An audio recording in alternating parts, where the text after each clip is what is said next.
Good afternoon, everybody. My name is John Blackwood, coming here from North Texas. I'm talking to Dr. Steve Porter again, coming from the Genesis Protocol. Same thing as always. I'm going to put the Genesis Protocol website link in the description down below. If you'd like to have a one-on-one with Steve, you can book him. The last time we talked to Steve, we were talking about his Parkinson's, working on his issues of trying to get rid of the shaking, trying to get rid of carbidopa, and overall just him losing 50 pounds and me solving my heart issues. And this is just a general health talk. The topic today, Steve did a 20-day fast, completely water with I think a little bit of bone broth thrown in there in the middle. And we just wanted to go through the first 5 days. So this is going to be, there are 3 or 4 part series about how that went for Steve, especially doing a 20-day fast in the West with children, with a dental practice, as a professor in dentistry for the university system in Mississippi, and all of the temptations that we have here in the Western world, which is really hard to do. A lot of people fast, they go to a mountain, they do it as a tribe, they do it in other countries, but we in the West just have to not eat the Pop-Tarts. So Steve, how are you doing today? Introduce yourself and let's get into it. Great, John. It's great to be here today. As John said, I have Parkinson's disease and am a dentist, practicing not in solo practice anymore, but filling in, doing supervision, and I also teaching at the University of Mississippi. So, um, yeah, I agree with you, John. There's some it's tough to work yourself into a fast when you have the distractions of the modern world. And I have lots of friends who love to go out to eat, and I'm always getting invited. Actually, probably less and less as time goes on once they realize I'm doing all this fasting. But basically, yeah, let's talk about the fast. I've learned a few things after doing a 20-day fast that I could have done better, um, but the first 5 days, first of all, let me say the best way to go into a fast is to have already practiced fasting 2 days and 3 days. Um, Also, but the best way to go into the 2 and 3 days is to practice intermittent fasting. And I had done that for several months, even before joining Carnivore Academy and the Genesis program. But um, it's the first day of a fast. If you're accustomed to not breaking your fast with a breakfast, you just smooth the transition is pretty smooth into it. And also, if you're on a carb free diet before you go into a fast, you're also um, less likely to have those hunger pains, and you're pretty much satiated as soon as you wake up in the morning. So, um, Right. Yeah, because a lot of people do that. They'll go, and I'm guilty, oh, me too. you'll go to a pizza buffet, load up, and then go into a 2 or 3 day fast. What was your what were your emotions around this? Why 20 days instead of 15 instead of 40 in the biblical sense? And walk us through those first few days and then getting over that 5 day hump. So why did you want to do this? Mainly is a sense out of healing for Parkinson's. I've done a deep dive into all these different things, and um, fasting is one of the things that um, helps you with ketosis, autophagy. Those two things, basically autophagy, getting rid of the bad cells. Hmm. And I thought a 20-day would be good. I guess I was challenged by other members of the Carnivore Academy, particularly Lars Conga, to do a 20-day. Um, and when I'm put up to a challenge, I tend to do pretty well Okay. if someone's holding me accountable. So that, and it just fit into my schedule. And one thing about fasting, any length of time, you really need to look at what's coming up in your life, what events are coming up, and that. So I had a 20-day window um, that I knew I could do it, and Okay. so that just sort of fit in. Um, I had to adjust it a little bit, but it still ended up being 20 days. So, yeah. Okay, so walk us through the first 5 days, describing Okay. it in your words. Okay. So I was prepared. I'd eaten a huge I think I ate two ribeyes, two 10-ounce ribeyes the night before. It started on a Sunday. I mean, that was a Sunday night, and typically that's when I like to fast because of my schedule. Mondays and Tuesdays are usually pretty good from a routine standpoint. I don't have things distracting me on those 2 days. So the first day, I'm used to doing 24 hours, so it's no big deal. Um, uh, I try not to drink caffeine, but that would be the only thing I really drank besides water Hmm. during the fast. But first day was pretty normal. Um, and I'm used to the second day being tough. Um, but for some reason, because I had 20 days ahead of me, the second day wasn't bad either. Okay. So So do you think the mental aspect of, hey, I'm in this, this is going to last a while? So, I mean, it's what we in the military would have called embrace the suck. You know, yeah, you just know it's there. I mean, I've noticed that about me too. Whenever I have a 2 or 3 day, you can see the finish line, yeah, and then you can start embracing like how miserable it is, and it becomes a yeah, part of the identity. Whereas if it's a long one, you just kind of go, well, yeah, here we go. Okay, so day yeah. two was easier because of your mentality. Exactly. And I think that's with any length of fasting, you've got to get your mindset right. And part of that is getting good night's sleep, getting proper hydration, doing things like grounding and horizon gazing, getting your circadian right, getting Mhm. feeling good. Doing some meditation is excellent. I always meditate when I'm Okay. fasting. Um, and then I also find menial tasks to do, things that to get caught up on to occupy my mind. Hmm. And so I did that. I always do that on the first day of a fast on a Monday. I just find like today actually fasting today, and I'm gonna try to do a 4-day fast. I'm calling it a 2-day fast right now, but if everything's good tomorrow, I'll keep going. But anyway, I try to Okay. find things to get caught up on that don't require a lot of brain energy, but just require movement and busyness. So that seems to help. Okay. So Do so you? the second day of my fast was at the dental school, which it's easy. It's easy on the second day of a fast. It was not so easy. I go once a week on Tuesdays, so Okay. move, I'll move ahead for just a second and come back to day three. But day seven, or actually day nine, I was back at the dental school and I had to have a little hack to get through energy. So you talked about bone broth. It was actually suet or tallow. Hmm. I did a tallow shot and that's technically breaking the fast, but there's no carbs involved, and I stayed in ketosis, and so um, that got me through, and I did that a couple of times Sure. throughout the fast. So But it doesn't trigger for anybody listening. Fasting is a big topic. We're talking about no food at all.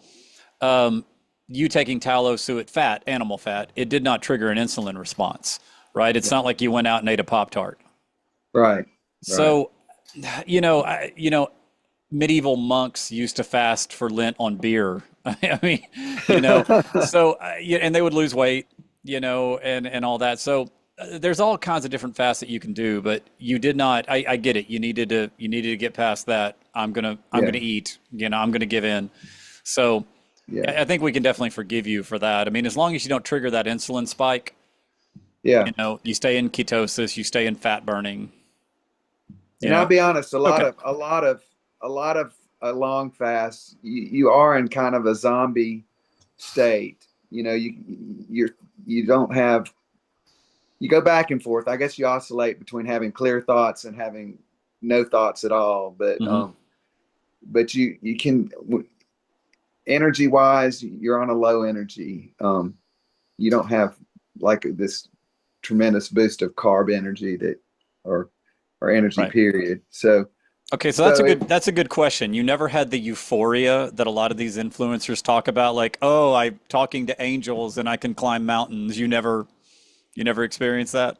No, but and that these people that do this may not have Parkinson's disease, and they may have enough dopamine to have that euphoria. I think my lack of dopamine production um, is probably why I don't have the euphoria. I mean, um, Okay, that's a very, very good point. yeah. So on that, tie in fasting to Parkinson's.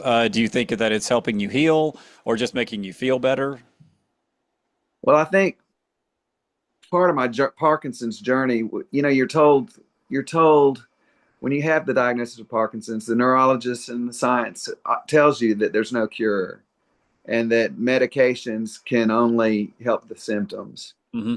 And you're also told that working out and being healthy is the best thing you can do. So that Okay. if you have a good neurologist, that's what they'll tell you. So knowing that, my whole thing was not to take medications and to try to do as much as I could um, naturally for main reason so there'd be no side effects. And um, so in doing that, it does make you feel better with Parkinson's.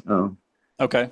It doesn't do much for the symptoms, but it but it I think it keeps you in the state that you're in, and sort of helps you keep from degrading over time, Sure. like maybe the medicines would, or not doing anything would. So Yeah, because I mean, they've studied the skeletons of our ancestors, and we can go back roughly about 9 or 10,000 years when humans stopped in one place. They started agriculture in cities, and then we can go before that to the caveman era.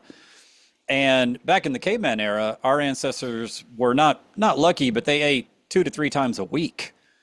And our organized city ancestors ate maybe once a day, 5 to 6 times a week. And then, of course, as we civilized even more and more and more up to, say, the Roman Empire, food was way easier to get. But no, it was not unusual to go 48 hours, 72 hours without eating anything.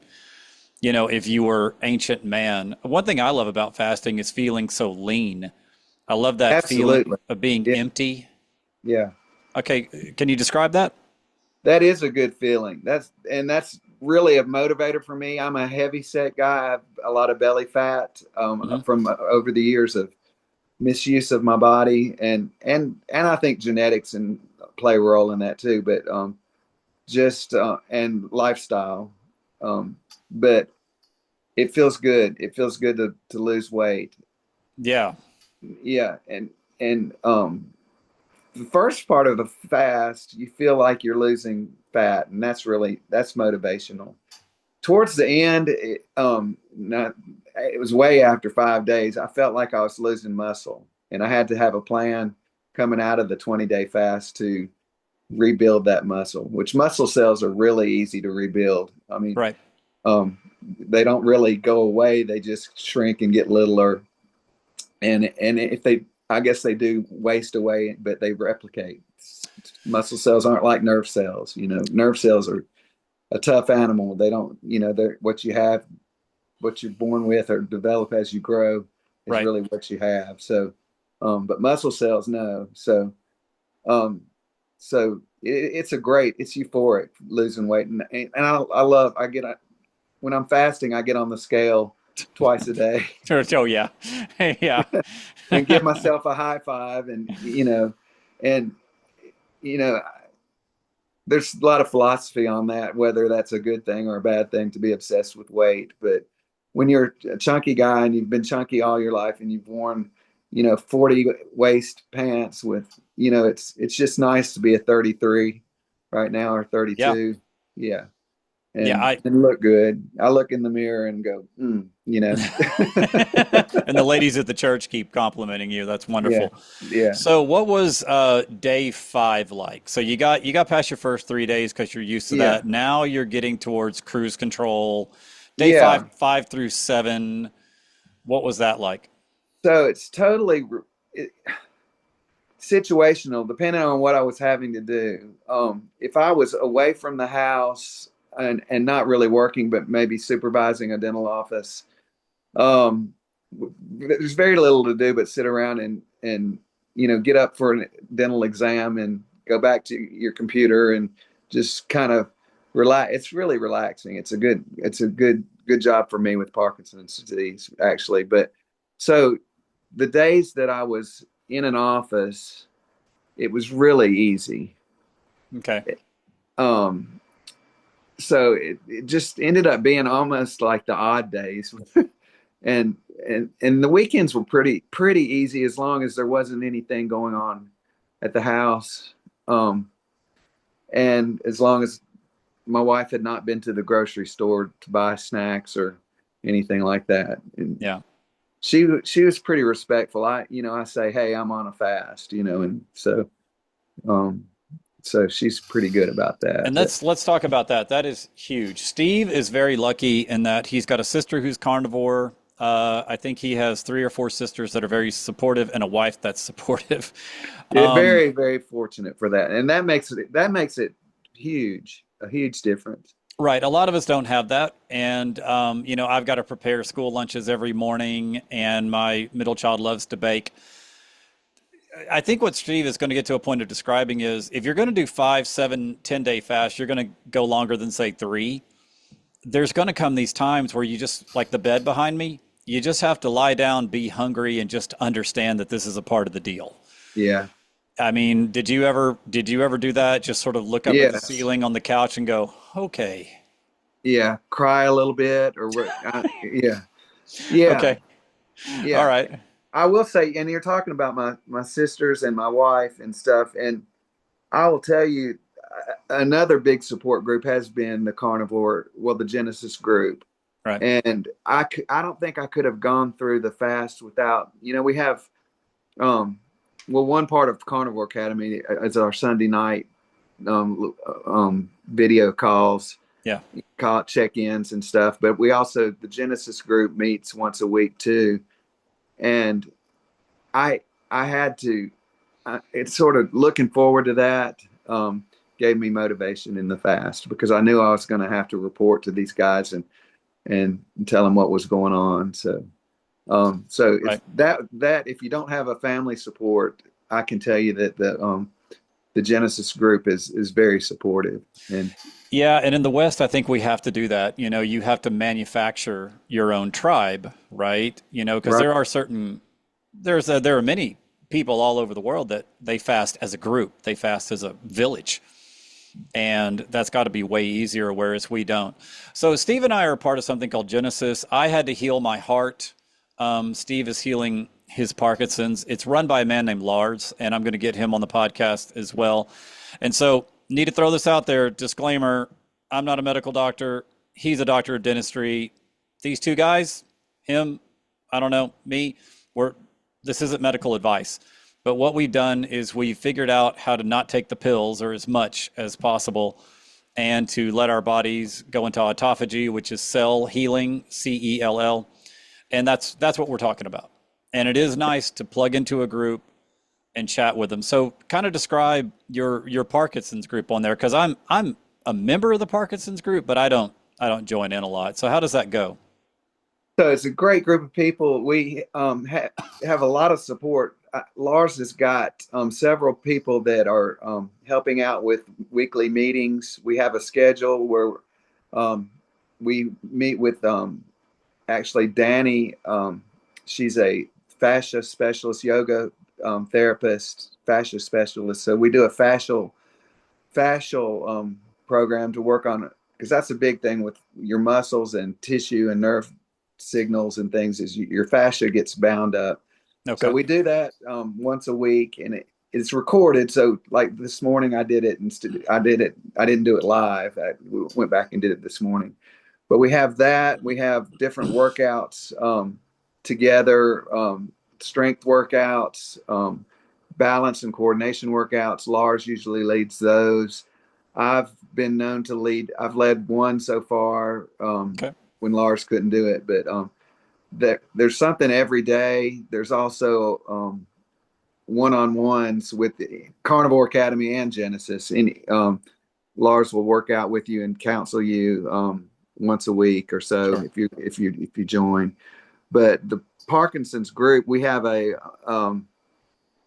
kind of a check-in mindful thing. I think it's on Sunday afternoons usually, and then Okay. Sunday nights is the regular the guys group. I call it the guys Yeah. group. Yeah, Yeah, where we kind of talk about anything we want.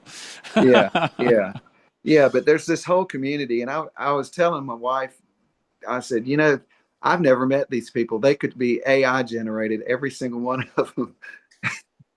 But I said I love them, and they're really helping me as much as family or anything. I mean, I feel like they're all family. Well, and it's also nice to get around a group of like-minded people, but also, I mean, we couldn't be more different. We got guys from Edmonton, Canada, British Columbia, Mississippi, Texas. I'm basically a solo father. I'm homeschooling my teenage daughter right now. You're running dental practices and teaching at Ole Miss.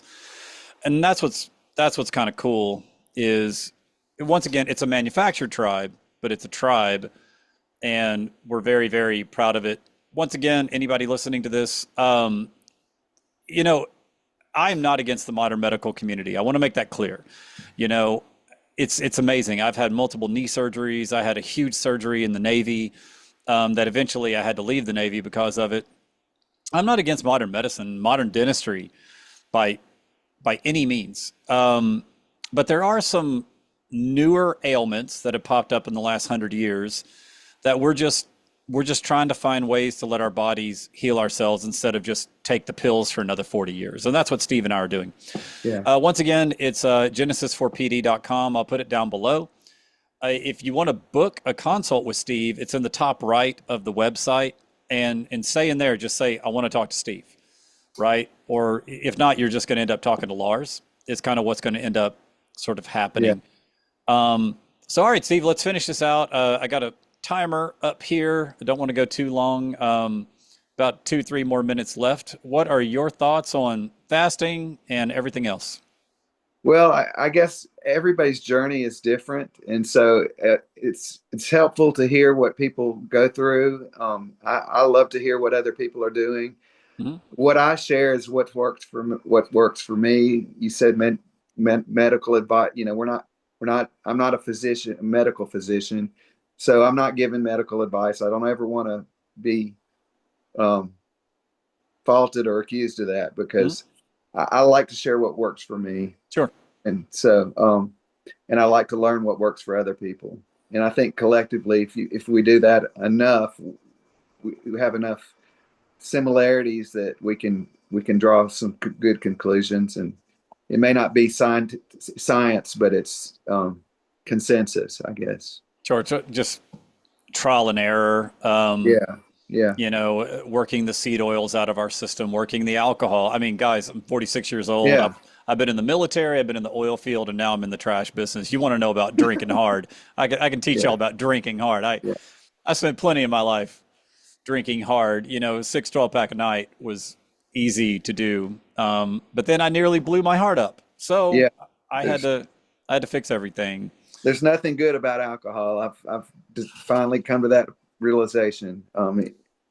Yeah, I think if Nothing we good. discovered alcohol today in 2025 in the world, we'd outlaw it immediately. I Yeah, honestly think that. I think we would toss it, not toss fermentation, but I think we would probably outlaw alcohol pretty yeah, fast.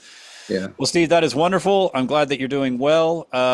Like last time, Steve went on a bicycle tour of the country of Albania, so just getting back out there and living life. If you want to book a consult, click on the link below. If you'd like to talk to me, I'll talk to you. Shoot, I'll tell you about heart and fixing my eyeballs as well. So, yeah. Steve, I appreciate it, man. I want you to have a good day. All right.